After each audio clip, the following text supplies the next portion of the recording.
I used to be so naive. I used to be full of beliefs about how things should be. My early years as a parent was full of should and how-tos and lists and tasks. I was a psychologist, for heaven's sake. I was meditating for 20 years. If anyone was going to be a good parent, it was going to be me. And I was fixated with grandiose ideals, highbrow fantasies of how my child would turn out. I was going to have the only female Dalai Lama. Don't you think it's time? What's with that? I was going to have that child who in Disney World would stop me and say, Mom, this is such an incredulous, superficial waste of time. Can't we be doing something more uplifting, up-leveling our engagement? Should we be in the Louvre, looking at art, feasting in nature?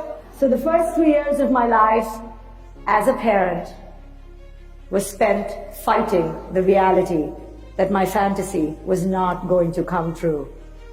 And I fought, and I fought, and I raged, and I read more books. But the books say, if I just said it like this, and if your naughty chair and naughty stool and naughty corner is just pretty enough and comfortable enough or severe enough, who knows, every book says it differently, maybe then that child would emerge, and then I would feel whole and complete as a parent.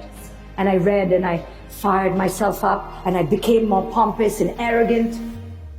And where was the bliss that was supposed to be as a parent? Where were those lovely lullaby-filled hours of seamless, energetic symbiosis? Wasn't happening. The babysitter was in the bathroom for 2 minutes too long, and I'm like, come out now. And every book I've been reading on parenting has been completely fear in disguise.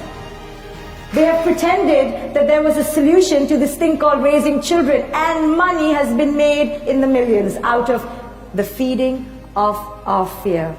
There is no control. And the greatest awakening you can have is through your child, because it is only the child that you seek to control the most that will refuse to bend under your will. Your children come here not so that you can produce and create them into your greatest fantasy. They come here to show you one fundamental truth, indestructible truth about the universe, that you have only control over your selfhood.